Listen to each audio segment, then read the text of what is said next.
me back to the place I know, with the mystery shack and the forest gnomes. I'm already packed, so come on, let's go. Don't get me started, my heart's in Gravity Falls.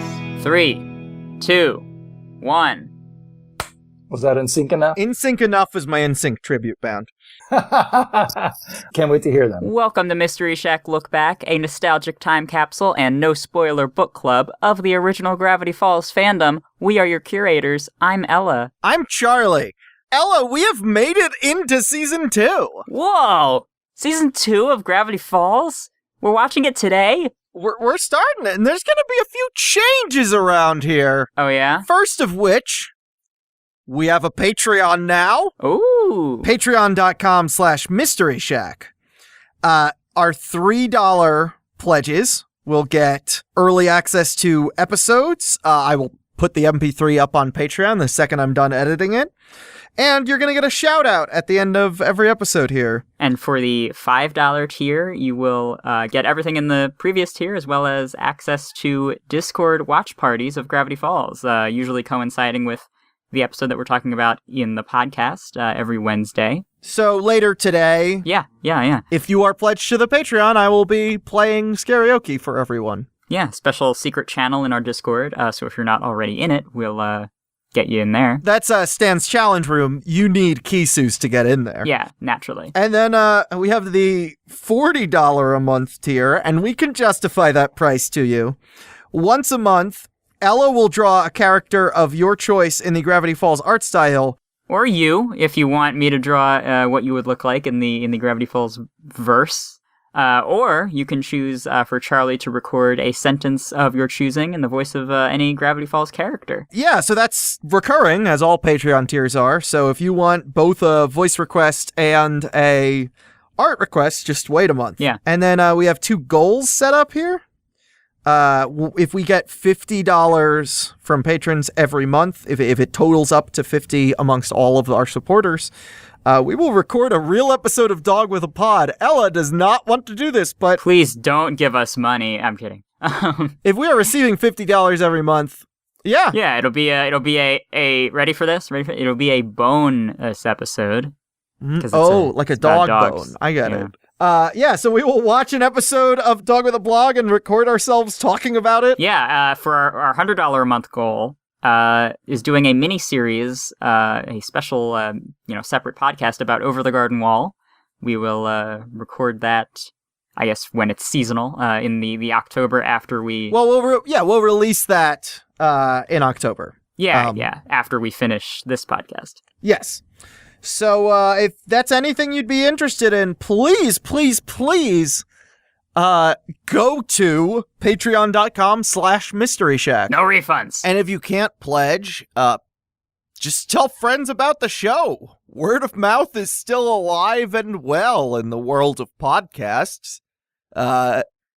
Send a link to some people who like Gravity Falls. Make a post on your social media of choice. Also, it's a goal I've wanted to have season 1 be our friends and collaborators, and have season 2 start bringing in people who actually worked on the show. And Ella, we have one with us here today. Really? For such a momentous occasion, who could we have with us today?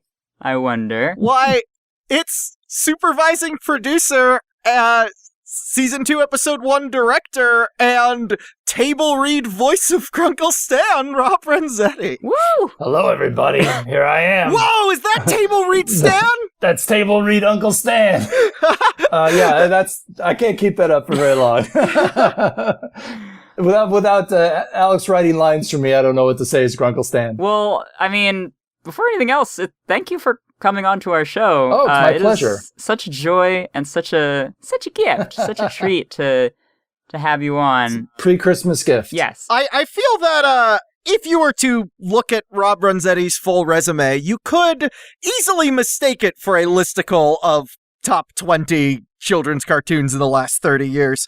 So it's very difficult to contextualize you. So I'm going to let you do that yourself. When people ask, what have you done? What do you respond? Well, what have you done? It depends, I guess, on the circumstances. If my wife asks, Also, this is a side note. It's Renzetti, yeah, pronunciation wise. oh yeah, Renzetti, yeah, Renzetti, yes. Renzabi? No, you're right. Italian name. No, not Renzabi. That's a very special pronunciation of my name. Yeah. Normally I go by Renzetti. Contextualize myself. I guess I'm an industry veteran, I guess is one way of putting it. I started my own career on a show called Two Stupid Dogs. I got hired on that. A bunch of my friends got hired on it. Those friends were Gendy Tartakovsky, Craig McCracken, Paul Rudish. We all were at Cal Arts together. We went on to make a few shows together. I had a show of my own called My Life as a Teenage Robot in the early 2000s. Besides that, I worked on Dexter's Lab, Powerpuff Girls, Foster's Home for Imaginary Friends, My Little Pony, My Friendship Little is Pony, Magic. Friendship is Magic. Yeah. The Big City Greens. Big City Greens. I was doing that after Gravity Falls, which I did both of those at Disney TV. Now I've been at Netflix for the last few years, working with my old friend Craig McCracken again on his latest show, Kid Cosmic, which Fabulous show, by the way. Thank you. Second in command on that. Also a writer and not a director, but a writer. I've written quite a bit of it along with Craig. We've also been the story editors on season 2 and season 3. So I've done a lot of stuff. I've worn a lot of hats over the years. I mostly do writing and producing these days. I am actually working with Alex Hirsch on his untitled Netflix project, Super Secret. If you torture me, I may reveal a few non-secrets, but there's not much to say as of yet. No, that A is ND. You can't D. I can't D. You I can't age DM. N to D. Yeah, it's true. But how would you characterize your role on Gravity Falls specifically? At least most of the time. I think even within this show, you seem to have worn a lot of hats. But yeah, I mean, what Disney likes to do with young creators, which Alex Hirsch was at the time, is bring in, as I characterize myself, an industry veteran, which is someone basically to make sure that the young creator doesn't go off the rails. I don't know that I succeeded in that task. no, I think you steered the ship. But That's important. I helped steer the ship away from a couple of icebergs along the way. But I mean, I basically became a collaborator for Alex and a voice of reason sometimes. So Alex and his friends who he hired out of college they were fresh out of college. How accurate is it to say that you were the crew's babysitter? I wouldn't characterize myself as babies because they weren't necessarily babies. It's always interesting how things shake out on any show, but as much as I loved the execs and Disney and the people I was working with there, my loyalty was to Alex and to the show itself. Yeah. So I always saw myself as his ally and an ally to the show. When I tried to do what was best for the show. First of all, creatively. Second of all, practically. Yeah, because that's what a producer is, right? It's finding that balance between creative decisions and actually making deadlines and doing the thing. And we made our deadlines every once in a while. Congrats! Oh wow, I never heard about that. On a special occasion, you'd be like, "Hey, Disney, we got this on time for you this time, just as a treat." Yeah. It was always nice for them. So at the beginning, it was mostly you, Alex, and Michael Rianda fleshing out the world together. Is that correct? Yeah, I mean, I came into it pretty early in the process, but not immediately. Alex and Mike and Ian Worrell, the art director, and Joe Pitt, one of the character designers. I think John Oishima, the one of our directors, was there already as well. But I came in after they'd been working for a few months, and they had a first script in hand, which was not the first episode. It was actually Gobblewonker. Yeah. They'd been working on that script for a while. I came in, gave my notes on that. We started trying to get that up and running, get that up on its feet, and then start working around the rest of the season, coming up with ideas. Alex had a lot of ideas off the top. He had a lot of episodes that he wanted to make. So, we kind of just hit the ground running. And at that point, it was mostly just, figuring out the stories, what they were going to be, what shape they were going to take, how things were going to shake out. So I was there. I don't know exactly how long they'd been working for before I came in, but, I came in like the spring of 2011. And Disney contacted you, not Alex. Alex did not know you. Yeah, what had happened at the time was I was working on My Little Pony with Lauren, and Disney had put out some feelers to my agent saying, hey, we might want Rob to come in on this. But then I hadn't heard anything. And Lauren decided she was leaving My Little Pony, and My Little Pony was talking to me about taking over as the showrunner. Oh. And I wasn't necessarily interested in that because I felt like Lauren was the vision of that show. Right. Yeah, and though, again, I contributed on that show, and I was probably, the person contributing second most. And again, I was a story editor on the show. And do you feel like, would you want to showrun again after having My Life as a Teenage Robot and all this other things, or are you shifting more into like a support producing role? I mean, I have shifted and stage shifted for a very long time. I haven't had a show of my own since Teenage Robot, and I haven't come upon a project that I had the level of passion needed to run it myself, whether it was my idea or something else. One of the things like show running is so hard. Oh my God. And unless you really are in love with the idea and have an investment in it, and by that I don't mean just a financial investment, though that's nice, but like a creative investment, an emotional investment. To see it through. It's not worth the pain. So, at first when Disney approached me, they did this with most of their shows where they'd give the shows to young people and expect old people to come in and in some instances basically create the show for the young creator. Oh. I had a lunch. They arranged a lunch with Alex, and I was involved. He was involved in Craig McCracken when Craig McCracken was developing Wander Over Yonder at Disney. They had like kind of a round table. Alex was involved in that. Oh, wow. And so we met on that. And then I saw his pilot at that point, and I knew that if I came in on Gravity Falls, it was not going to be that. I mean, meaning he was going to be creative. He had the creative chops. He had the knowledge. He had the ability to run the show for himself. So I was just going to be a creative partner as opposed to a substitute for what a show creator should do. Yeah. Because the only thing worse than running your own show is running a show and not getting credit for running it. Yeah, and also especially Gravity Falls. It's because it's so personal to Alex. It's so him and his sister. Of course, and there was no way that it would feel so false if it was anyone else. Yeah, nobody else could have run that show except for him. You were also the main contact with Rough Draft Korea, correct? I had experience with Rough Draft because they'd done my show. Yeah, so, they did Teenage Robot. They did Teenage Robot. So we had, I knew the people there. There wasn't a lot of day-to-day contact with them, but yeah, there was they had people in LA that they would come in and we'd have a meeting with them. And I was also the one aspect of the show that I did was in total control, which Alex didn't do anything with, was the timing of the episodes. Yeah. And that's the kind of probably the most esoteric, hard to understand part of the process for people outside of the industry. But it basically is like the animation timing just means like every little action that happens on screen, how long does it take in terms of frames and seconds? So I didn't do the X sheets myself necessarily, but I always supervised and revised the X sheets before any episode would go over to Korea. Mm-hmm. And because it was the same overseas studio that did Teenage Robot, was that why you were put in that position?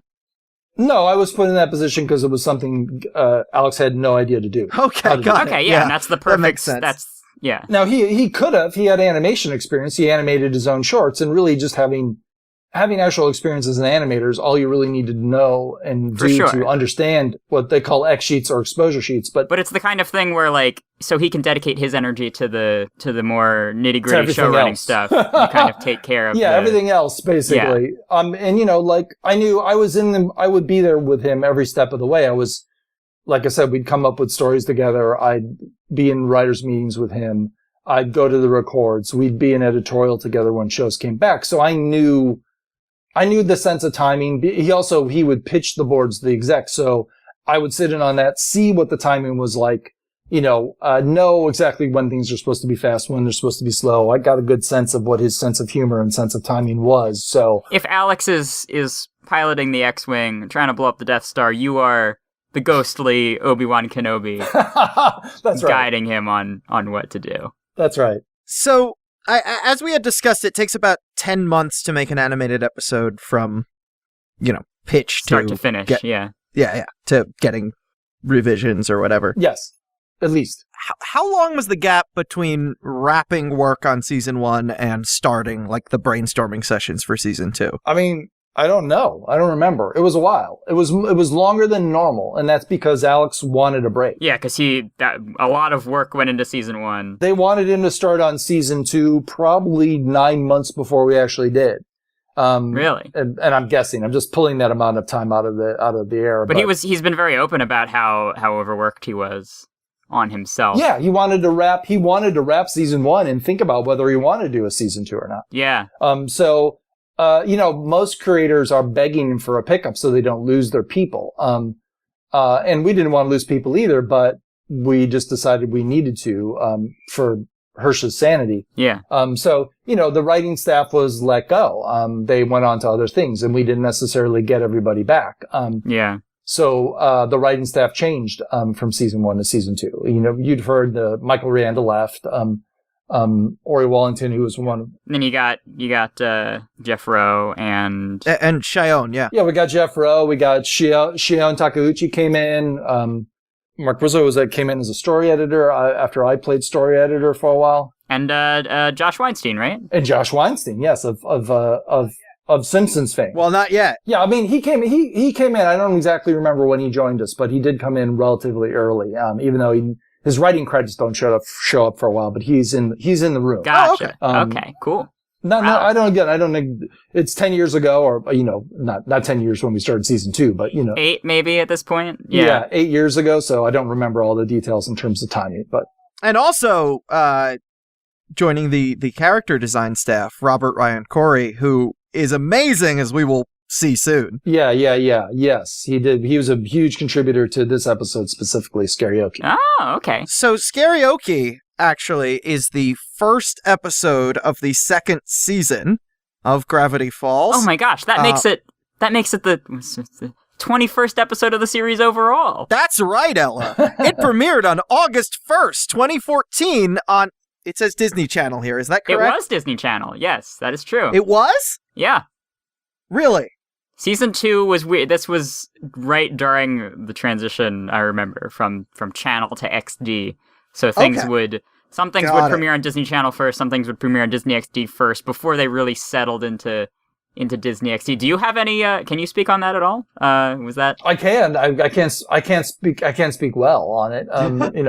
Well, because also I know that obviously the airing is a little out of your hands, or very much out of your hands as production. It is.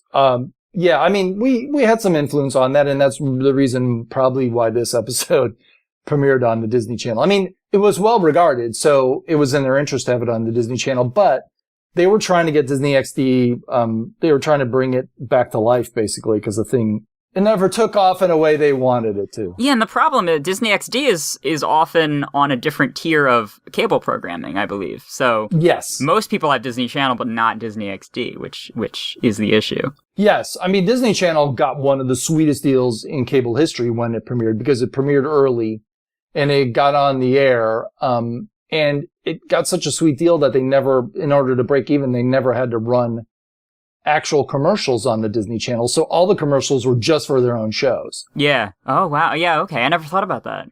Yeah. But Disney XD did not have that deal. Disney XD was like the struggling, a younger brother. Yeah. And so one of their strategies to try and revive it was to move all the animation premieres onto Disney XD. Alex was not happy about that. Neither was Craig, honestly, McCracken, because for Wander, yeah, oh my God, Wander suffered the same fate. That show was not treated well, unfortunately. No, and then it's because it's fantastic. I know it's a Gravity Falls podcast. Wander Over Yonder, fantastic show. It's on Disney Plus. Please watch it. It's fantastic. I was learning recently about the airing history of My Life as a Teenage Robot. And I wonder how much moving to a different network made you nervous because of your experiences. I mean, it's never good. I mean, by the time they dumped the third season of my show onto Nicktoons, I was long gone. Okay. I mean, they held on to the thing for a couple years before they even aired it. Really? Okay. That's a whole, Different That's a can whole of ugly- worms. That's Yep. a other ugly history. Different executives to complain about. Yeah, but there's definitely a point where you are out of favor, and my show became out of favor, and at that point, nobody takes ownership of it. Right. It's just kind of kicked to the curb. But with Gravity Falls, I almost feel like, who It was knows? the opposite of the problem with Gravity Falls. Like, Disney XD was the thing in disfavor.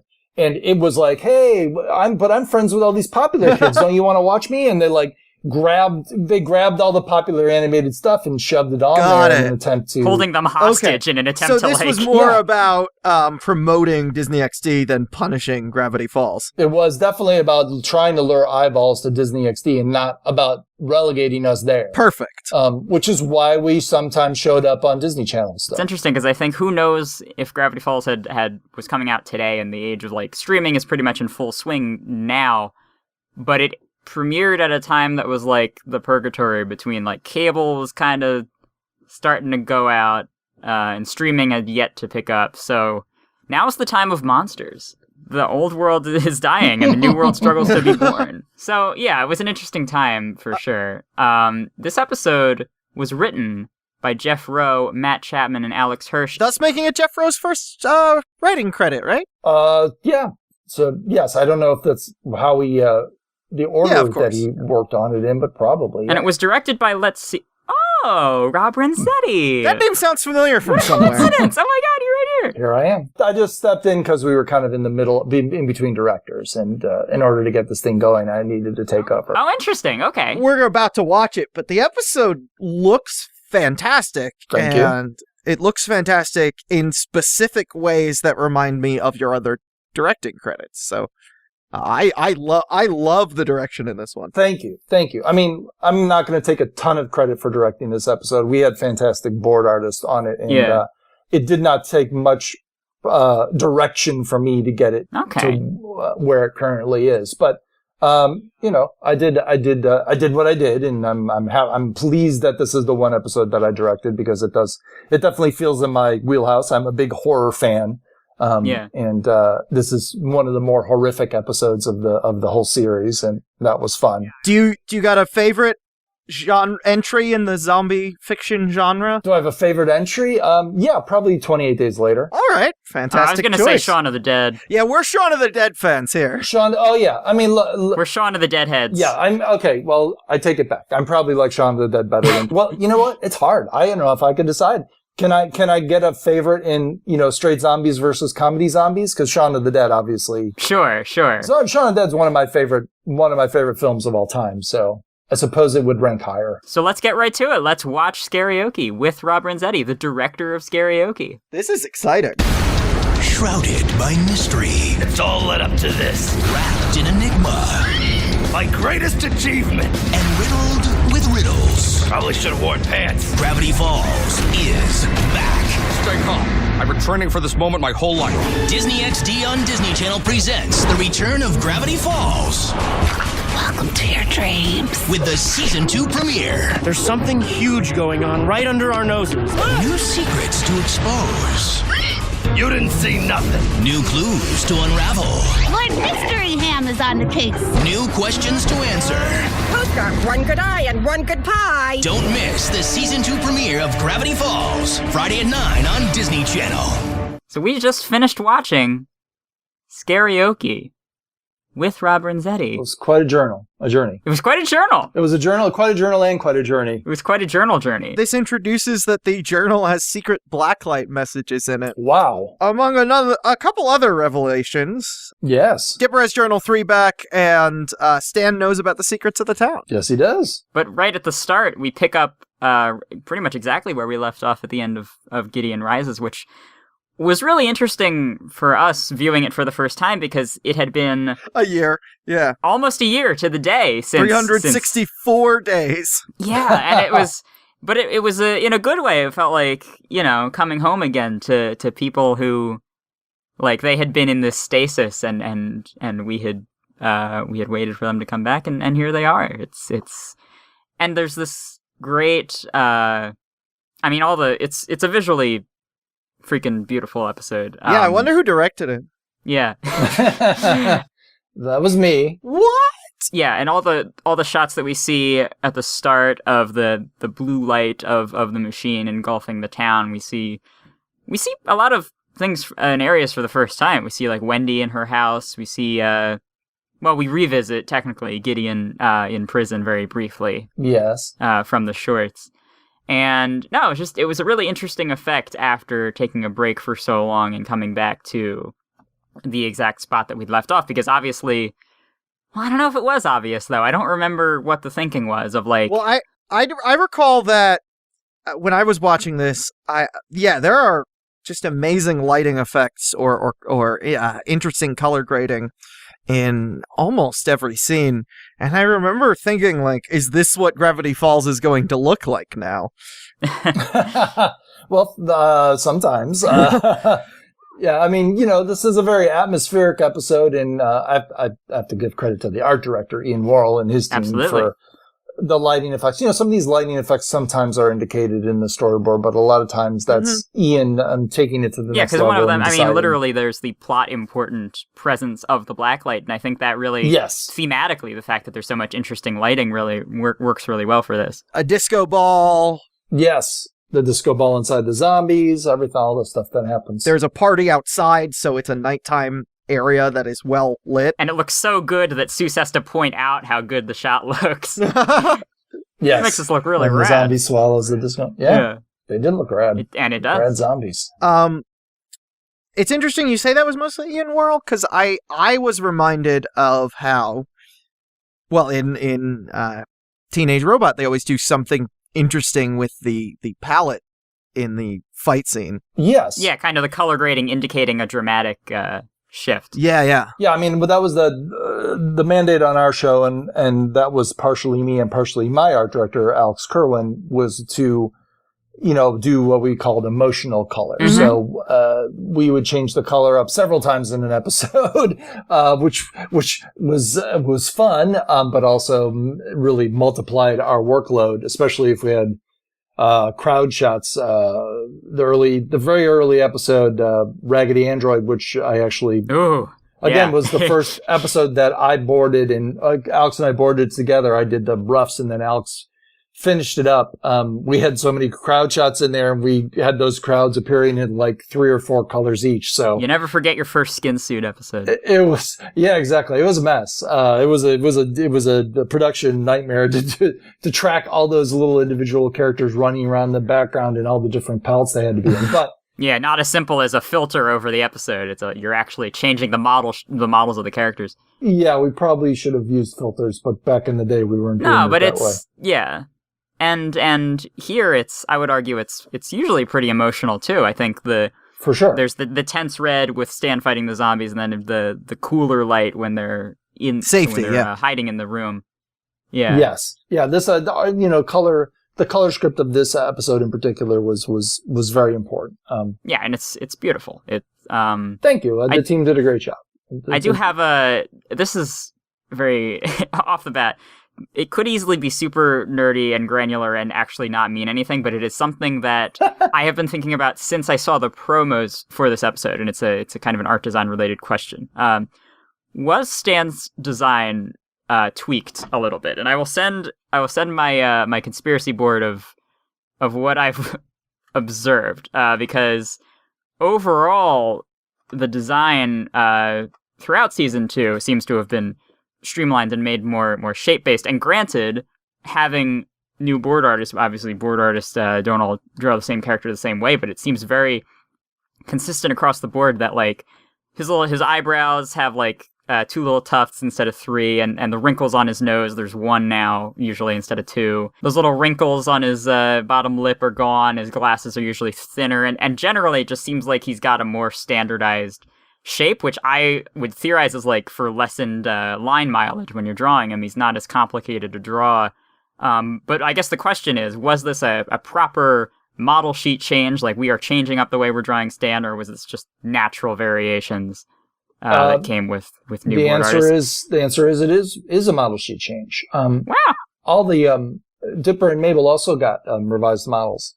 Cool. And that's just the same thing happened on my show, and the same thing happened on Dexter, and it happens on most shows, which is just that you have a theory about what the characters should look like, and that is the first turnaround you do at the beginning of season 1, and then you do a season's worth of drawing of these characters, and people start shorthanding them, and they start shorthanding them in ways that are more appealing.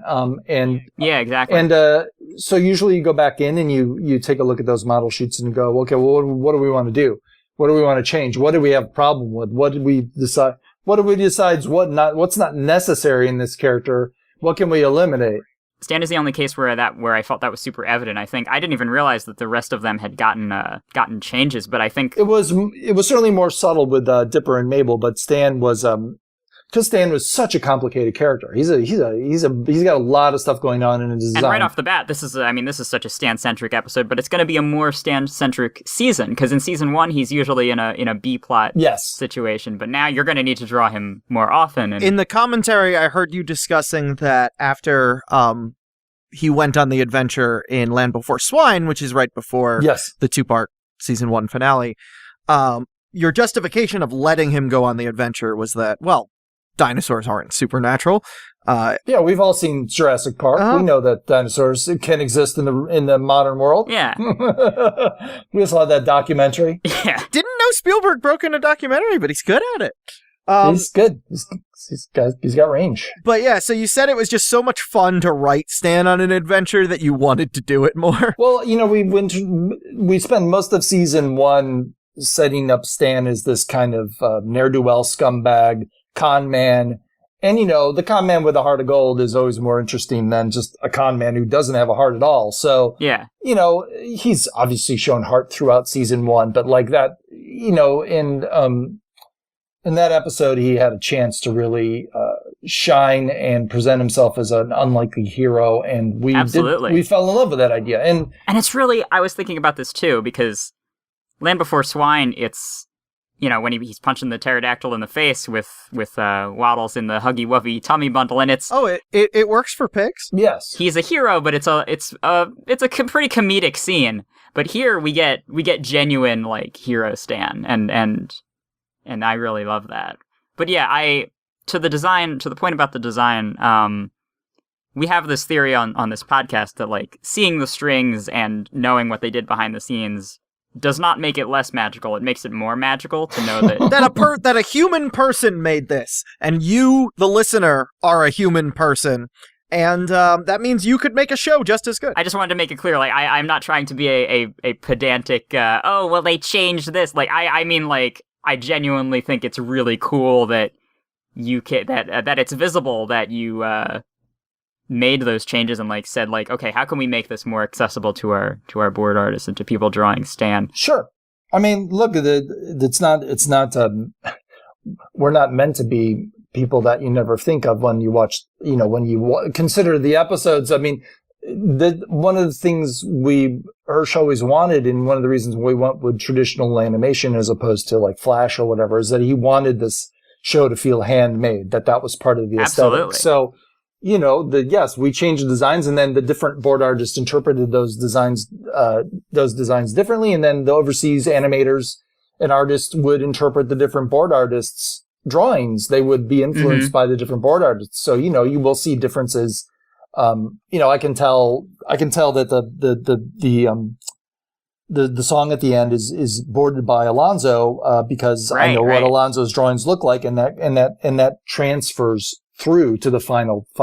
Yeah, and that's a really beautiful theory of doing it, rather than forcing everything to go to a standard model perfectly every time. Yeah, I mean, it could be, it's a double-edged sword, which means that you get a bad board artist, you have to go over those drawings. But I think there's a difference between, you can still have effective boards while putting your own visible flair on it. And I think that works really well. Yeah, and I mean and when you have a great animation studio like Rough Draft or whatever handling episodes, their artists are also very good, and they are going to do the best interpretation of that board artist drawing. They're going to see because it'll vary from the model sheet. Yeah. But they'll see where the variations are worth keeping and where they should be eliminated a lot of the time. And the overall point being just that in all of the behind-the-scenes content, I had never found anything about changing the model sheet. So I was like, this is my chance to get to the bottom of this quote-unquote mystery that I had always like, was that a change? And that's really cool. It's common practice. It's relatively common practice. I think it's good practice. I think yeah, absolutely. Any show should go back and review what they've done after, if they have the moment to pause and reassess, refining for the better main workflow, for better refining the models for more appeal. You know what I mean? That's shorthand. That's shorthanded. If you've got good board artists and good designers, they're going to just they're going to start finding the appeal in the designs, and it will come forward. Yeah, exactly. Like when I'm designing a character, I draw it like a million times because I want to find like you said, what's the most visually appealing and what's the most fun and simple for me to draw. Because if I'm going to be drawing this a million times, it's got to be something I don't dread drawing. And something similar happens with voice acting in that once you've done a voice a number of times, it'll turn into something closer to your comfortable range than you just trying to come up with a voice on the spot at your audition. Yeah, we've talked about that here too, with how Alex has developed the voices for Seuss and Stan and I guess Jason with Dipper a little. What I love about Stan here, the scene where he is punching the zombies and his clothes are torn up, became pretty famous in the fandom. Yeah, this is the birth of Hunkle Stan. Hunkle Stan. As he is nicknamed. Is that your first time hearing that term, Rob? No, I've heard it before. It's been a while, but I've heard I'm sure, yeah. Yeah, it seems you are uncomfortably familiar with how thirsty fans have gotten over your creations. But the beauty of it is Stan is an old man. Stan is an old man. He's so age appropriate. He's age appropriate for everyone. Yeah. He is. It's true. Yeah, and that's fantastic. That was personally, I feel like he was always attractive. It just took a bit for people to see the light of Stan didn't get more attractive. Like, okay, yeah, now that he's all... Well, of course, that's because Stan was partially designed based on the Neil Hamburger character that Craig Turkington plays, who is just a hunk. He is, yeah. We just saw him live. Woof! Yeah, so at the beginning of this episode, we have Stan is doing whatever he was doing at the end of Gideon Rises, and this is another thing that I've wondered about from a writing perspective of... You have characters who have secrets that they know that you don't want the audience to know yet, and they're alone in a room, so theoretically Stan could just say everything that he's doing. I was about to pop into the Stan voice and spoil the show, and then I'm like, wait, that's against everything our podcast is about. Yeah, this is your podcast. You're not to spoil things. Yeah.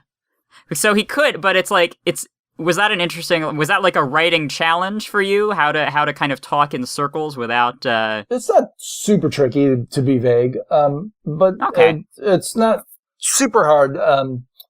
The harder part was the mechanics of the portal, and like I think I said while we were watching it, like we said this on the commentary, we kind of wrote ourselves into a corner by turning it on, because the expectation, it's a portal, something's going to come out. So yeah. For a while that stymied us, and then we came up with the idea that it was going to move into the search function. So it's searching for something, and we don't know what it is, but it's a way for us to vamp. Yeah. So vamping mode activated. Yeah. Please resume one-off episodes. So whatever's going to happen, it's not going to happen now. Yeah, we had these weird symbols around the edge, and those became very useful. Oh, and another beautiful shot is when he turns that on and there's like a reflection of it on his face. Oh, yes. That was really beautiful. Just so many little things like that. And we also get the introduction of Agent Powers and Agent Trigger. Yeah. The government agents who come down to Gravity Falls. Yeah, we needed to bring in we decided we needed to bring out in the outside world a little bit that Gravity Falls had been ignored for long enough. And also it gave us the opportunity in this episode, as you saw, to like have Dipper have hope that someone might believe all this stuff and back him up in a way that would be worthwhile. Yeah, and there's a lot of, I've noticed, intentional or otherwise, parallels and escalations of things from season 1 to set the tone for what season 2 is going to be. Right. I mean, on the surface, you've got, Tourist Trapped has maybe Norman's a zombie, it's a fake out, and here we have real, genuine zombies, and they are a much bigger threat than the gnomes. But with the agents, it feels like maybe calling back to Headhunters, because Dipper... Yes. That's all about Dipper wanting to be taken seriously by Blubs and Durland, and now Blubs and Durland are completely joke characters. So you need the agents who almost feel like they're from another show in how it feels like Mulder and Scully visiting Gravity Falls. Yeah, a little bit, yes. And we leaned into that with our casting and with the way they appear on screen. And Agent Powers doesn't have a sense of humor. So he will not be participating. They're also like K and J from Men in Black. Mm-hmm. Yes. And I was getting kind of the Mulder vibe of like, it seems like Powers in particular is like, I believe there's something paranormal going on. And Trigger is maybe just doing his job. But it's like where one of them is like, I believe this. And yeah, he believes in paranormal, but he doesn't believe he's found any evidence of it here, which makes him maybe bad at his job. And Nick Offerman voices Agent Powers. Fantastic choice for what you'd want from that type of character. He's a fabulous voice actor. I mean, he is... Yeah, he's great. Here, he's kind of doing, his not natural, but he's doing, Ron Swanson. But he's also, in the Lego movie, he plays Metalbeard, and he's doing a completely different... Like, he has a fabulous range. But again, for a character who literally does not have a sense of humor... Perfect casting. Yeah, no, it was great. And, it's on-screen actors aren't always great at voice acting. Yep. Sometimes they just can't do it. Yeah, because it's acting without context. You're in a room by yourself. Well, it's also it's acting with just your voice, which is just one of your instruments, as an actor might say. They don't have the ability to emote with their face or body language. And some people can be great actors or actresses and just and not have it in the voice. And similarly, there are some of the best voice actors who can't really translate that to an on-screen performance because they've never practiced those other aspects of it. Was he the only consideration for this character? Was he like? I think he was always Alex's target with that in mind. Yeah. Yeah, I mean, I think we knew he was gettable. The Disney voice acting department was always excited about casting celebrities. So I could tell they are on it, and they will pursue it, and they will also tell you if someone's impossible. And Agent Trigger, I believe, was it the commentary where you said that it was? He is designed. Yeah, he's a caricature, a very literal caricature of Jeff Rowe, one of the writers of the episode, and one of our in-house writers for season 2. And I think Jeff was hoping he would voice it as well, but he didn't. He didn't get the gig as voice actor. Is his personality Jeff Rowe-ish? He's the exact opposite of Jeff Rowe. Oh yeah, he's very to the point. He's very Jeff Rowe is very like a puppy. Let's say energetic. Yeah. He's like he's your best hype man you could ever imagine. Trigger's kind of a hype man. He doesn't put hype into it, but he does repeat everything. He repeats everything Powers says for emphasis. Jeff Rowe's kind of like the best a hype man for himself. Oh, he's okay, I see. Like Jeff Rowe is here. Exactly. That's the kind of attitude Jeff had. But very talented, very talented. Some of the hype is justified. We also get the callback where the newly named Tyler, the cute biker, has could not decide between the Puma shirt and the Panther shirt. Could not decide on which to purchase in Dipper versus Manliness. So it is revealed here he purchased both of them, cut them down the center, and sewed them together. Stitched them together. Yes, I don't remember whose gag that was. It was probably Hirsch's, but and it's like two jokes in one because we see that, and then we also get Tambry sends me the craziest text. Like he's in a text with Tambry. Yes. And the the new outfits for what everyone's wearing to the karaoke party are fantastic. Oh, fantastic. It's interesting. The different outfits are one of the things that fans on any cartoon show get a huge kick out of. And I'm not sure why. Maybe because most cartoon characters are always wearing the same exact thing. Half of the fan art of Jenny is of her in the Raggedy Ann suit. Yeah, I mean that was on my own show. That was the idea behind Brit and Tiff, which was like if they're fashion icons, it doesn't make sense that they're wearing the same thing every day, even if everybody else is. So. And even in a small way, Mabel having a different sweater. every episode. Oh yeah, Mabel having Deb. That was a big thing, was Mabel's sweater thing. Not related in the slightest, but love the Crust Cousins. Oh yeah, they're great. I wanted to talk about, again, a very Stan-centric episode where he gets to be a genuine hero and we get more clues as to his secrets, but there's also a moment that has always stuck with me where he is trying to get Dipper off of his trail, essentially. He's trying to get the agents off his trail. He's trying to get Dipper to just, like, not pursue the agents. And he says, go enjoy the rest of the party, because when it's over, you're grounded. And it's like, that felt always like a big moment to me of exercising this parental authority. Because in season 1, there's a lot of good thing I'm an uncle moments. Yeah. Yes. Yeah, exactly. His irresponsibility is played as such a joke, and then over the course of, you get Land Before Swine, and then you get Gideon Rises, where he is concerned that he can't take care of them, and now he is really clamping down in a way that he hasn't before, and it reveals, like, whatever he's got going on in the basement, he has this new priority. It is so important that it makes him change his behavior as a guardian, and I think it is simultaneously a great character point and a great clue into the secrets of, like, whatever this is really important to him because he is doing something that we've never seen him do before. Well, there's two things going on. Yes, things are getting more serious for him on a personal level, and whatever he's pursuing in the basement is important to him, obviously. And but at the same time, he is grown to love these kids, and they were strangers to him when they showed up, and they are family to him now, and that means something to Stan.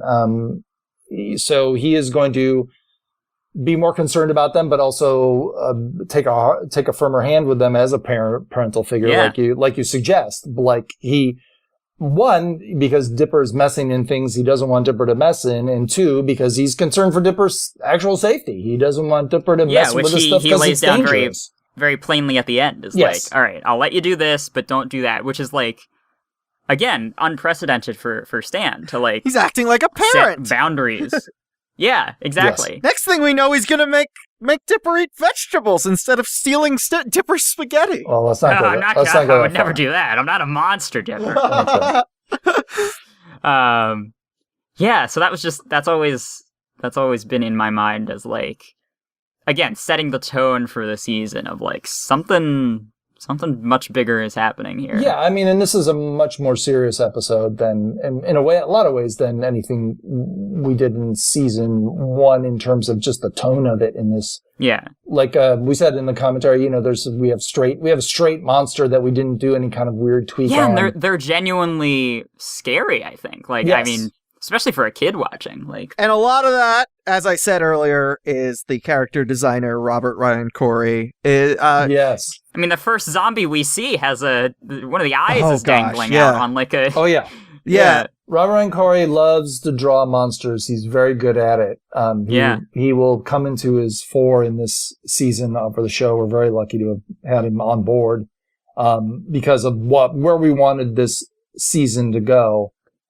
It was perfect that he came along, and he loved doing this kind of stuff, and he was very good at it. So, there's no joke. Like even the scarier, like even the Summerween Trickster and Bill Cipher are also funny at times. But there's no jokes with those zombies. There's maybe one that I only noticed now, that the zombie wearing a party hat, but that's not really a background thing. Then there's also, of course, there is a funny zombie in the mix because Seuss gets turned. Of course. Well, yeah. Of course. Which, as soon as that happened, I was like, of course. Yeah. and he behaves exactly like Seuss with some very Seuss dialogue and great gestures also. I mean, this has been, ever since the first episode, I think, this has been present with like, so, we're gnomes. And he does this kind of, there's all these subtle hand gestures and very conversational, like, seeing some yay faces over here. And both in the voice direction with Gina McSwain and then often Alex or Michael, and then with the board artists are able to make everything feel so conversational in a way I don't recall seeing done this well in animation prior to this. Well, there was definitely this was the discussion that was had early on, which was Hirsch didn't want to use just stock cartoon gestures. Yeah. He wanted these characters to feel less like cartoon characters and more like real characters. I remember he tweeted a drawing of like a half-lidded eye, and he's like, "No Garfield eyes. We don't want to draw Garfield eyes." That was a big deal. There was Garfield eyes was definitely a thing that was discussed. But like he does this little shrug where he's like, "Sorry, I just really want those brains." He like tilts his head, and it's such a specific drawing where it's like I almost wonder if board artists would do like real reference with themselves, which obviously I don't know. often I do. was never a board artist on the show. I'm sure they did. Some of that is the board artist under Alex's direction, and some of that is Alex himself. Alex always before I would do the exposure sheets and time the show, Alex would take a final pass where he would take the board and he would do his post-it pass, as we called it, because he did it. Yeah. Did it old school drawing wise. He would add in poses, adjust things. He would add a lot of those subtle little gestures. And I know particularly the dialogue, he would often, because the twins are based on him and his sister, he would make it more authentic. Mm-hmm. Yeah. And the kind of the point in his guiding philosophy, which was make the realistic stuff realistic so that the fantastic stuff plays off it in contrast better and absolutely and feels better. To great effect here, because like there are genuine moments of like when Dipper thinks all hope is lost and the zombie picks him up and all he says is "Mabel, I'm sorry." Like that feels so real and terrifying that he thinks he's done for. Yeah. Overall, just a darn fine episode, Rob. A darn fine episode, and even Zombie Seuss is a little threatening sometimes when the visual direction of like when he said I taught the zombies to get in the fuse box and then the lights go out and it's just like there is kind of a terror to that. I mean, let's be honest. Zombie Seuss probably would have had a bit more successful life than Seuss. He would have been like, it was actually kind of cruel of them to turn him back. He would have been a leader among the zombies. He would have ran like a General Electric type company for zombies. He would have ran a very successful brain eating business.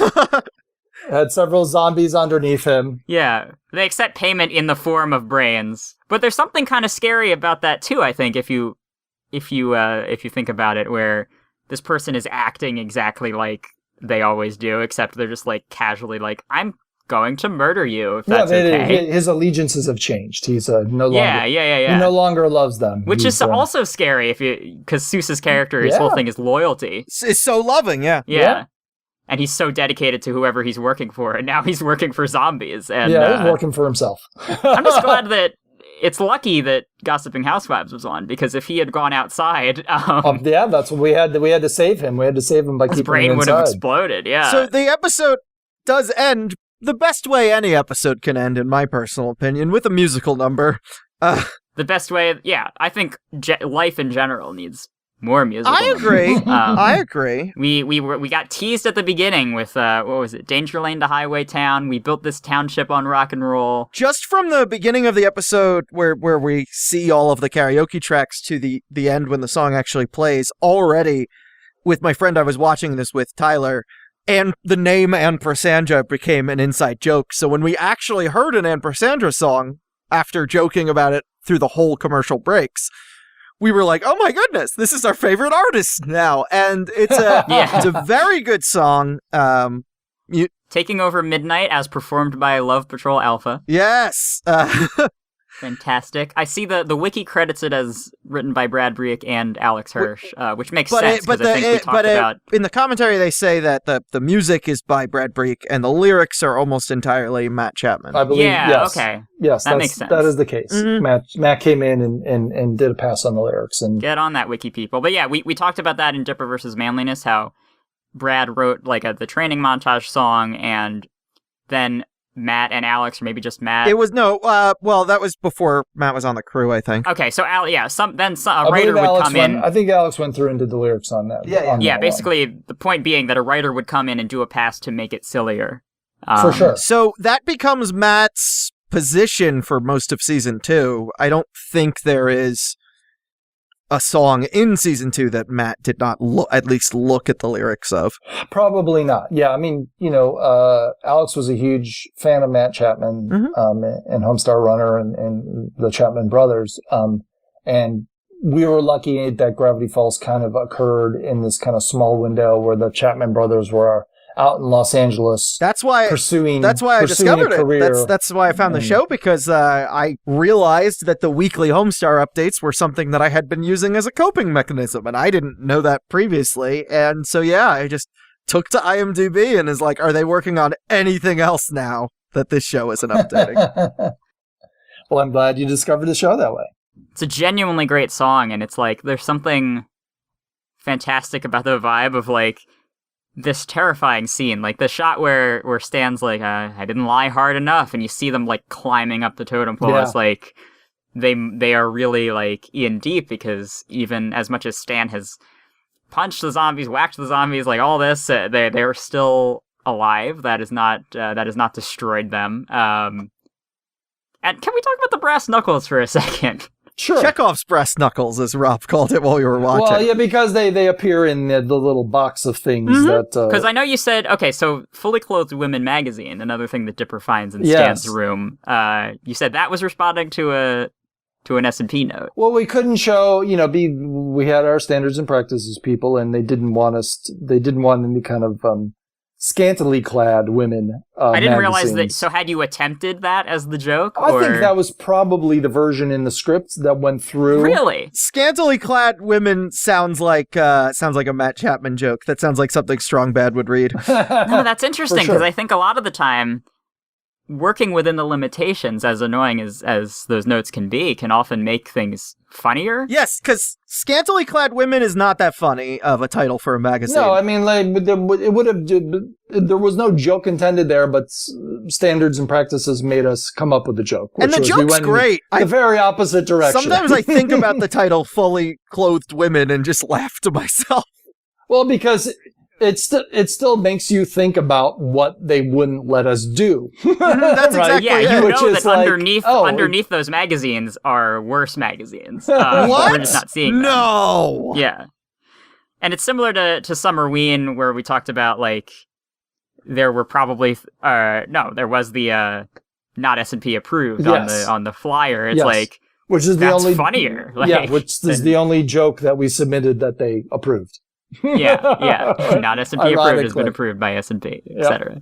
So on the official Graviteam Falls Tumblr, there was posted a clip of the record session with Jason Ritter singing a portion of Taking Over Midnight, and it's clearly not the take that they went with, because he's singing it in like several octaves higher, but like he's doing a good job. Like there are moments where he is like shrill or misses the note on purpose to make it funny, but a lot of the time he hits the note genuinely well, and like, oh, girls do what we like, oh, we're taking over tonight, oh, girls do what we like, oh, we're taking over tonight, we're queens of the disco, oh, girls do what we like, oh, we're taking over tonight, taking over tonight.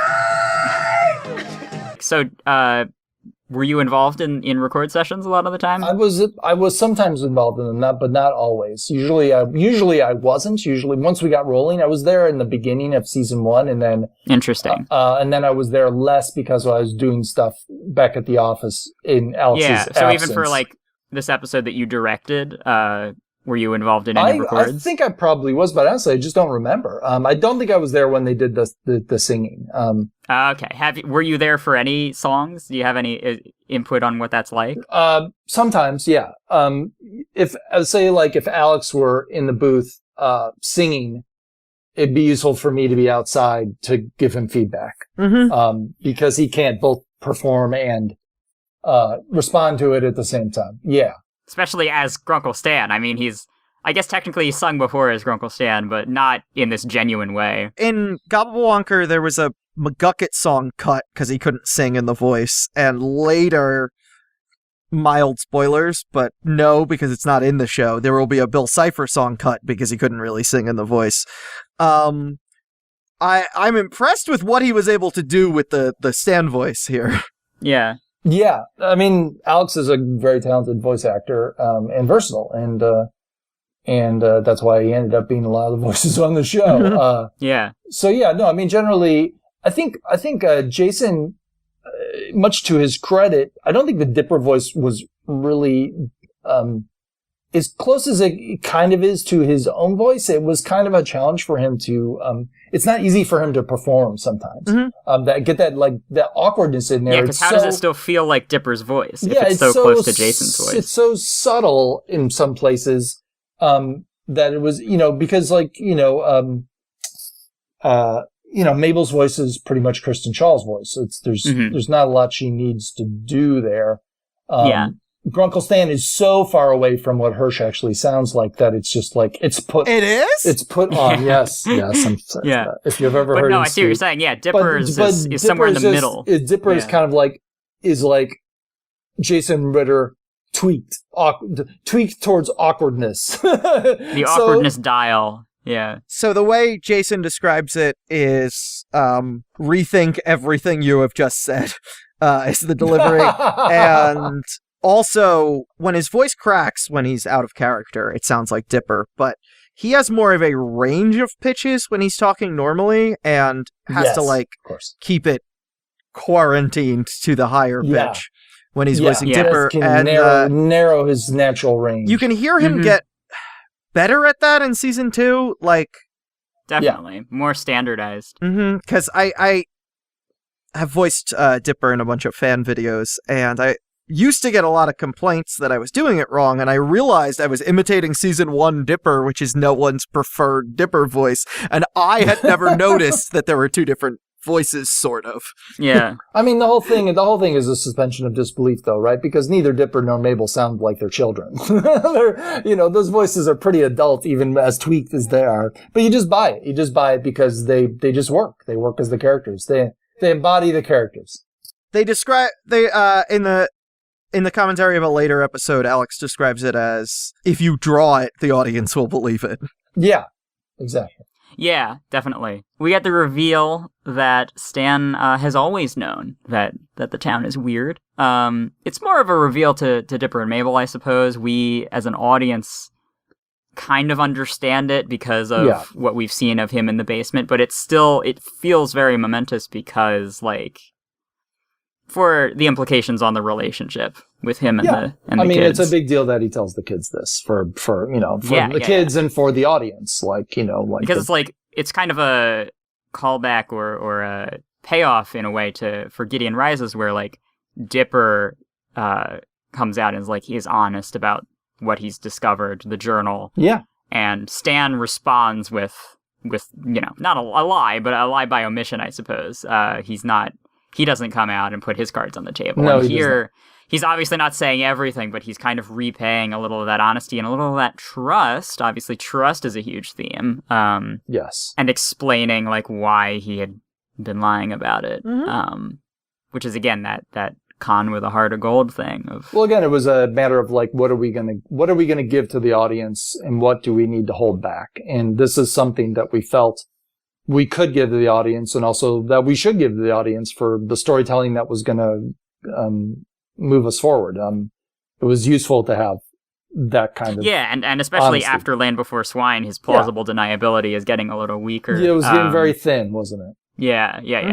But it also is great as a season opener. It sets the dynamic moving forward. We're telling you all your favorite characters are back, but things are different. Things are going to change. Yeah, where Stan is now aware that they are gonna get into some supernatural whatsits, and he doesn't approve, and it's all encapsulated in that moment, right, where you have to promise not to go looking for trouble, and he crosses his fingers. You have to promise you don't have any bombshell secrets, and he crosses his fingers. It's that's the dynamic moving forward, which is fantastic. And there's all these little things, really, where I guess the veil between what Dipper and Mabel know and what Stan knows is getting more precarious, because there's the moment where Stan is telling him, you don't want cops at this party, and he leans against the vending machine and it closes. Yep. As though he had just been working on it or in it. And it's super subtle, and it's super and even him going into the basement during the party where there's people outside, it's not the middle of the night, he's going underground while there's people on the premises, like, is like showing he's taken more risks, I think. And psychologically, he's feeling vulnerable, and this is where hope resides for Stan. Hope is in the basement. Whatever he's hoping for, it's down here. And he doesn't know how long it's going to take to search for whatever he's looking for. So he's like, maybe the search will end now. Maybe I can pull this. I'm running out of time. Am I going to be able to pull this off? I'm so close. I'm so close to getting this done. Will I be able to get this very contemplative moment with his reflection in the journal, another beautiful shot, talking about his stubbornness and Dipper's stubbornness, and how he was right. Dipper's stubbornness does almost kill them all in this episode, and it's Stan having to give up his stubbornness to leave the basement and I mean, there's on one level Dipper is the guilty party in this episode. Nothing would have gone wrong with the best line in the everybody quotes this one of the Dipper, what's the one thing I asked you not to do tonight? Raise the dead. And what did you do? Raise the dead. Yeah, if he just left well enough alone, the party would have been fine. Everything would have gone fine. But on a deeper level, or on a Dipper level, yes, or on a Dipper level, deeper level. Stan Dipper is also guilty because he's not being completely straight with the kids. Yeah, he's the one who is leaving Dipper with all these questions that he is so desperate to answer. Yes. And it's really interesting that on the one hand, his relationship as a great uncle is going in a healthy direction, but there's also this underlying thing, literally underlying, that is going to maybe cause some friction in this literal three-part harmony. Yeah, I mean, it's them coming together as a family to literally harmonize, and just because they're getting closer doesn't mean they're going to continue to get closer. There are secrets that could still tear them apart. Yeah. So speaking of secrets, sure, we have a little segment we call the Hall of Conspiracies, where we talk about people's reactions to the episode first airing, and what they thought was going to happen next. We would love to move into that segment with you. Since it's called the Hall of Conspiracies, I guess walk over to that segment with you. All right, well, let's go. Let's walk over there then. Ladies and gentlemen, right this way to the Hall of Conspiracy.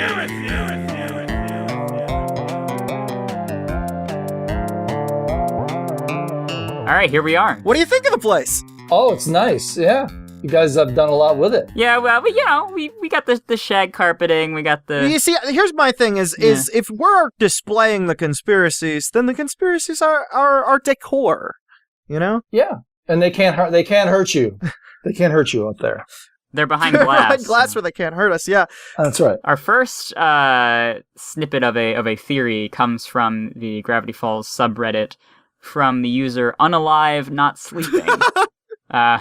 All right. Who posted, so since zombies are affected by a perfect 3-pitch harmony, does that mean that Robbie isn't a zombie since he's in a band? Or is the verdict still out and Robbie's band is crappy? So basically there had been the theory that ever since we had been introduced to Robbie, that he was a teenager with pale skin and a bad attitude. So it was kind of always this, right? Maybe Robbie's got something going on. But then interesting that they connect the zombies' relation to music. I love the theory that Robbie is a zombie, but the reason his band has never made his head explode is because they try to harmonize and fail.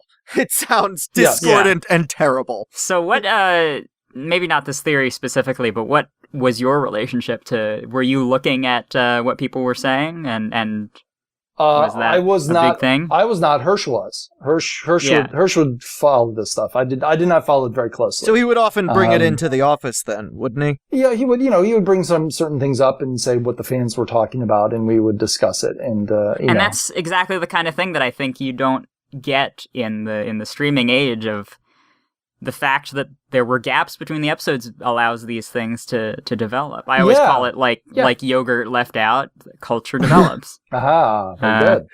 Yeah, no, I mean, it is definitely something that we have lost because even if you're friends and you are watching the same series, unless you're making a point of watching them together in separate households and taking breaks and talking about them, you pretty much have you have the person you live with who maybe is watching with you to talk things out about it if you don't launch into the very next episode. Event television really is. Event television is kind of we have sacrificed it for Insta television. Yeah. For the binge era. But I think that there's a good balance where we've talked about like WandaVision and all these Marvel shows that drop an episode every week. Yeah, allows a fandom to develop. Yeah, but and I think that's smart. That's still a tricky thing. It's smart. I mean, well, I think Disney Plus has done that because they just didn't have that much to start with. Okay. So sure. You know what I mean? Sure. Like they didn't have much to put on their channel. So, but it's definitely out to of me necessity, they did it. To me, it's preferable to dropping a whole season in a day because then I agree. I mean, I grew up in the ancient times when there were only 3 channels to watch, and then the TV stops at a certain point. And the TV stops. It's over. Yeah. That concludes our broadcast day. We have to wait a whole summer to figure out who shot JR, the one or who shot Mr. Burns. Or who shot Mr. Burns, yeah. Yeah. So I'm born into that, but have been that's been taken from me, and for better or for worse. I do. So we're just trying to basically that's kind of the goal of the segment and also the podcast at large is like if you were showing this to a friend for the first time and you'd have to like explain to them, oh well, you see at the time what we did was go on Tumblr and talk about it. Yeah, but this is kind of a more interactive way to do that. To get to the next episode, we had to walk uphill both ways! That's right. And we liked it! So, Charlie, do you want to read the next one? I do want to read the next one. This one was sent to the Gravity Falls Conspiracies Tumblr. It was submitted by friend of the show, Anonymous. Oh, hey, Anonymous. Love them. Love their stuff. Very prolific. They've done a lot, yeah. And Anonymous writes... Should I do an anonymous voice? I believe that all 3 journals were written by the same person. Even though we don't really see what's in journals 1 and 2, we still see the covers of all 3 journals. The journals all have hands on them. Every hand has 6 fingers on it. In the Season 2 opener, you see Grunkle Stan put on a yellow glove with 6 finger holes in it. 1 finger hole was not used, as you could clearly see. I don't think the author was Stan due to his surprise when he saw that the rest of the 3rd journal was seen in blacklight. I think that whoever wrote the journals might have 6 fingers. Stan may or may not know who it is. It might be a greater ancestor of his since he has the 6-fingered glove. And this one stood out to me because even in our Gideon Rises episode, the guest that we had on, it was popular to think that like there are 3 journals, maybe there are 3 authors, maybe there are 3 people involved in this research. And I think they make a good case for it all being one person, and as well as it's not something we think about now, maybe with hindsight, but we didn't really know for sure that the author had 6 fingers. It was an assumption. At the time, I never questioned that the author had 6 fingers and never questioned that there was a singular author. So it's interesting to see. For sure, but I think both of those things are assumptions based on what you're given at the start. And I guess we have that. There's that little flashback of sorts in Gideon Rises where Gideon's talking about the author, but he thinks there's only. But he thinks there's only 2 journals. He's not the most reliable source there. So maybe. Like, his vision of the author might be different, but here we get, like, very solid proof with the 6-fingered glove that whoever's involved here has 6 fingers. And, well, without blowing anything, I would say all the characters only have partial information. Right. So nobody's put everything together. Yeah, and also the idea of Stan being the author was also kind of popular and also very more concretely disproved with...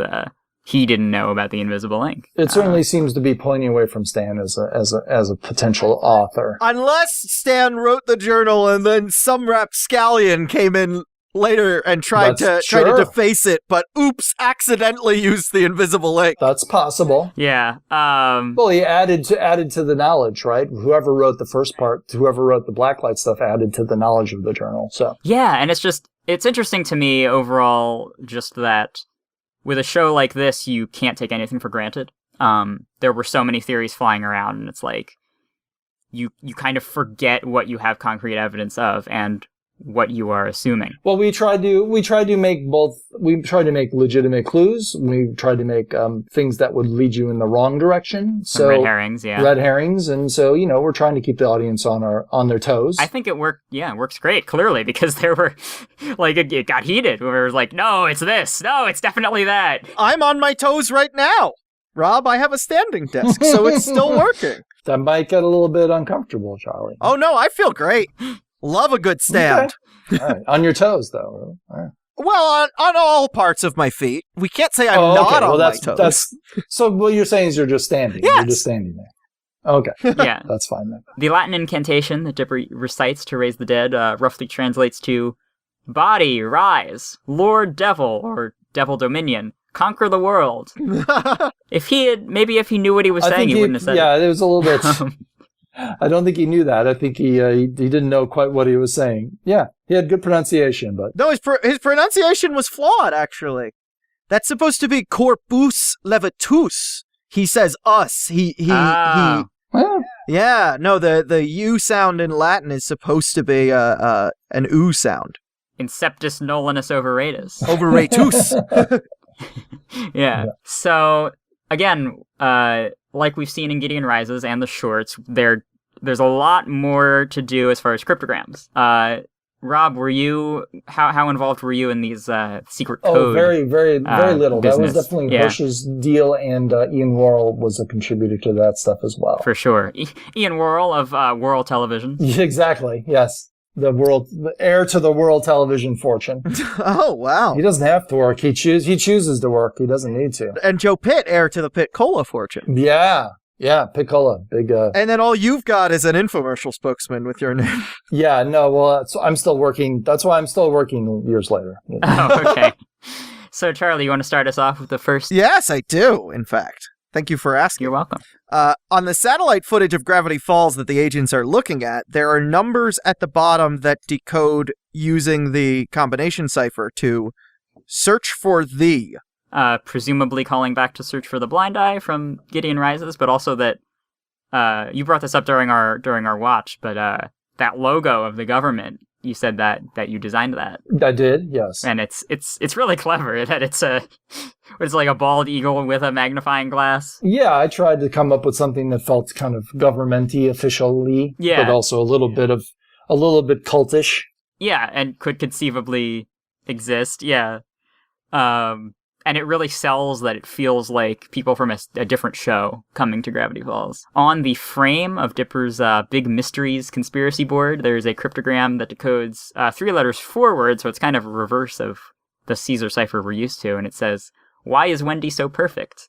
Still got that crush. Dipper's trying to hide his own crush from himself. This crush is so secret, even I am not allowed to know about it. He'd like to forget about it, because it's not really working out for him. On Agent Power's card, a code in A1Z26, that's the cipher where A is 1 and Z is 26, translates to flag. They're very patriotic. I love the... Yeah, there's a picture of a bald eagle and just the word flag. And of course, the tax-exempt license plate. It's fantastic. That's so if funny. you love to be arrested. I love their car so much.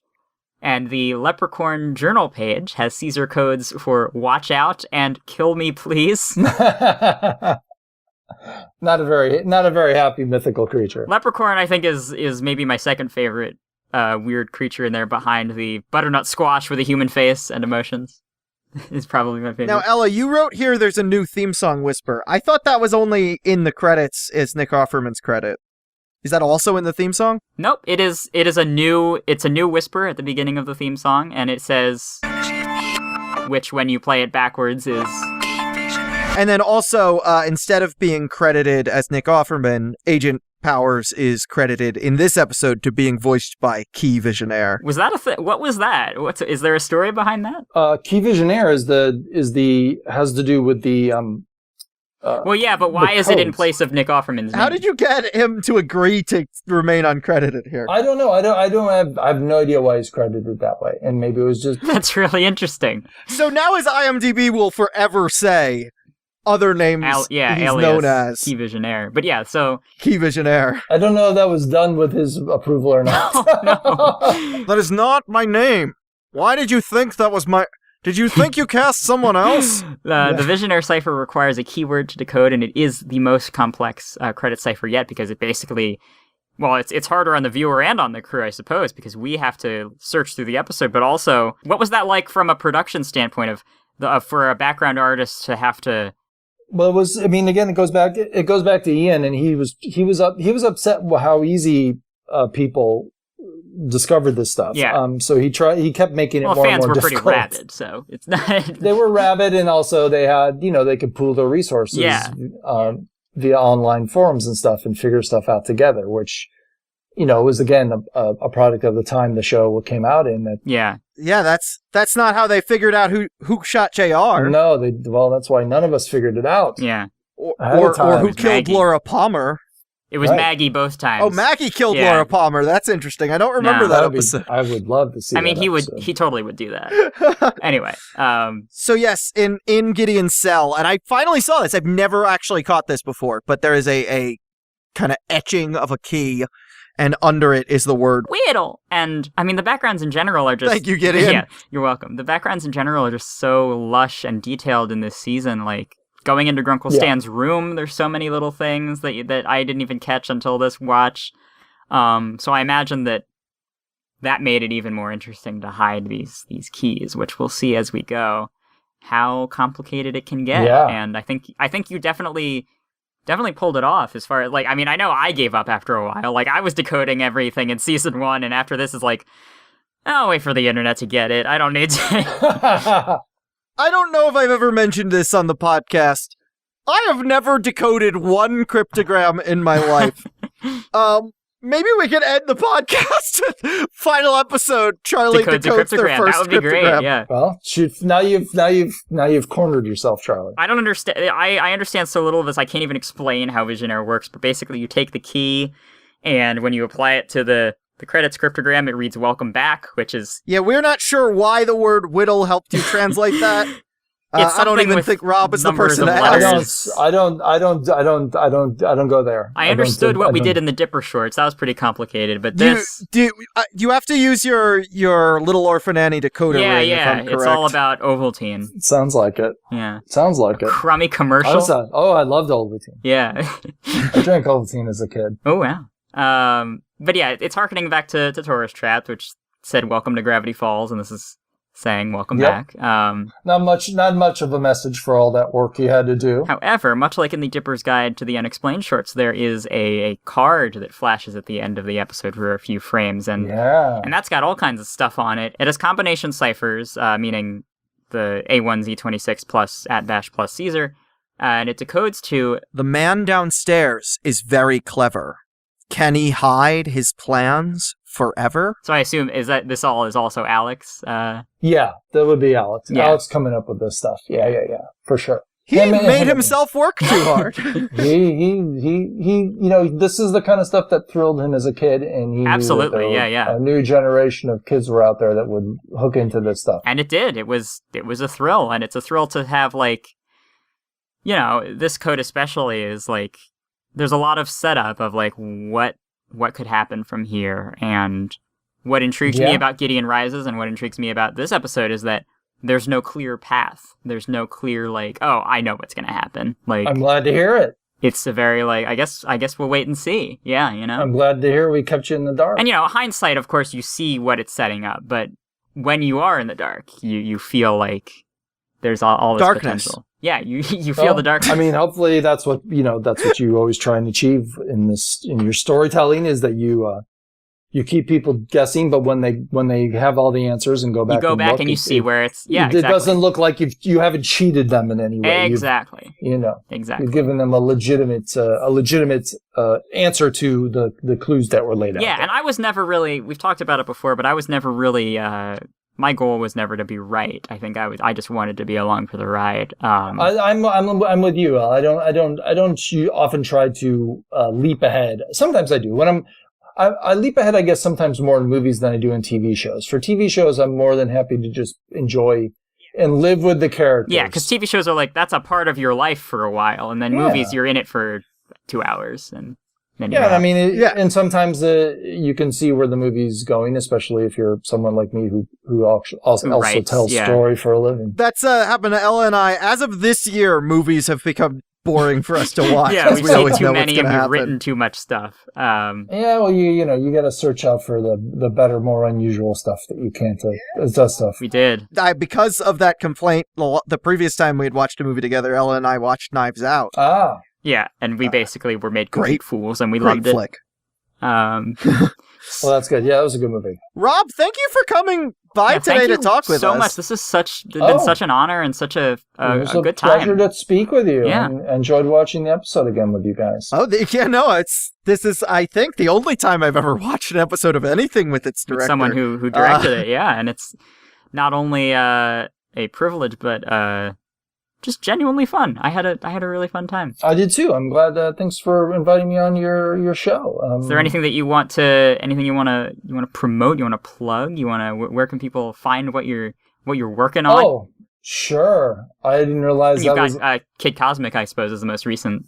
We are wrapping up Kid Cosmic. The season 3 of Kid Cosmic will be coming on Netflix early next year. Woo!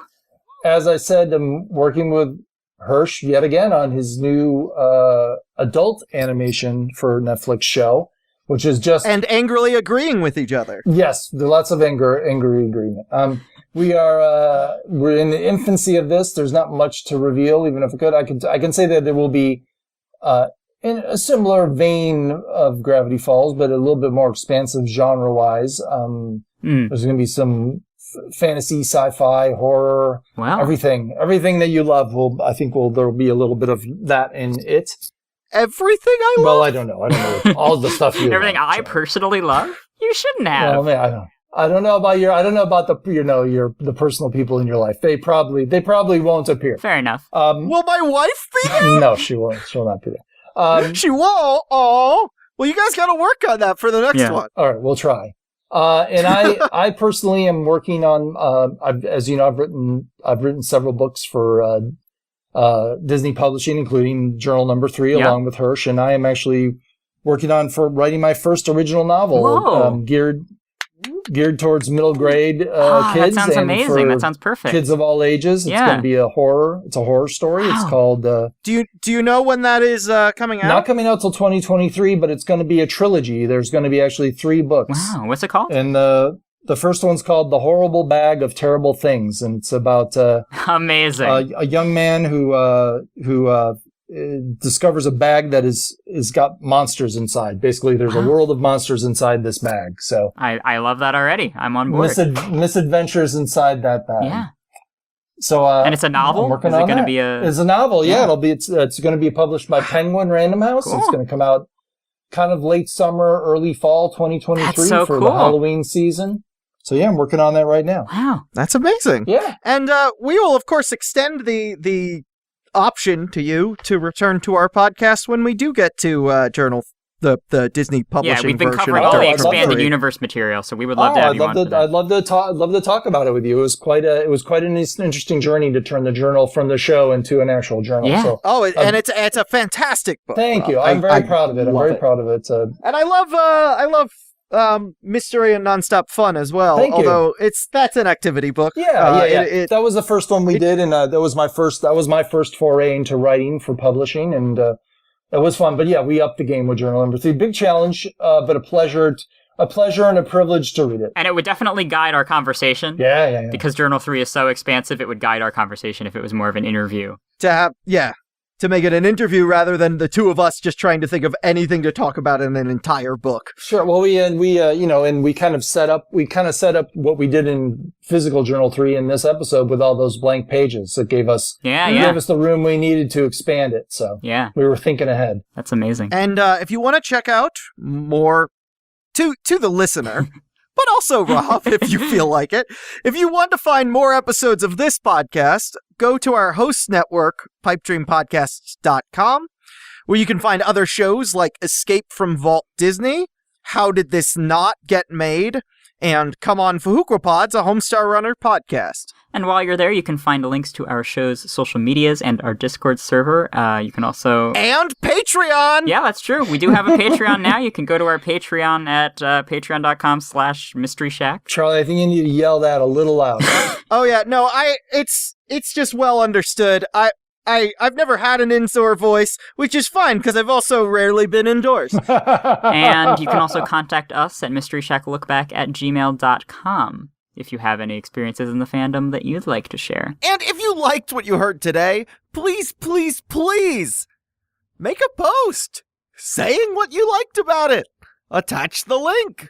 As I said earlier, word of mouth is still alive and well in podcasts, so send it to some friends who you think might be interested in what we and Rob had to say today. And if you don't mind me plugging, I'm on Twitter. People can follow me at Rob Renzetti on Twitter. I'm also on Instagram too, but I barely post there. Yeah, but so you post some really fascinating behind the scenes stuff and I try tidbits. Try my best. Oh yes, everyone, please go follow Rob. He also retweets simply the finest selection of My Life as a Teenage Robot fan art. If you're a fan of My Life as a Teenage Robot or Gravity Falls or basically any cartoon. I don't know if I ever properly mentioned that, but I adore that show. Yeah, it's fantastic. Thank you very much. Thank you very much. Thank you to Brian for making the instrumental for our theme song and for voicing Stan in the Hall of Conspiracies intro. The Hall of Conspiracies intro is Lentil Dentist, a remix of our first episode by Sim and the Dimbulb V2-0.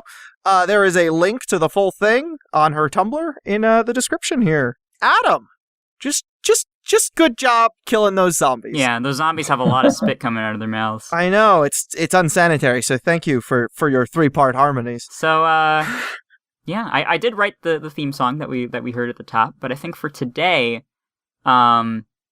I think just in case there are any zombies around that we need to shadow the skulls of, I'm gonna play us out with some Taking Over Midnight by Ampersandra. We're rolling to the party, the boys are looking our way. We just keep dancing, we don't care what they say, and all the boys are getting up in my face. Boys are a bore, let's show them the door. We're taking over the dance floor. Oh, girls do what we like. Oh, we're taking over tonight. Oh, girls do what we like. Oh, we're taking over tonight. We're queens of the disco. Oh, girls do what we like. Oh, we're taking over tonight. Taking over tonight.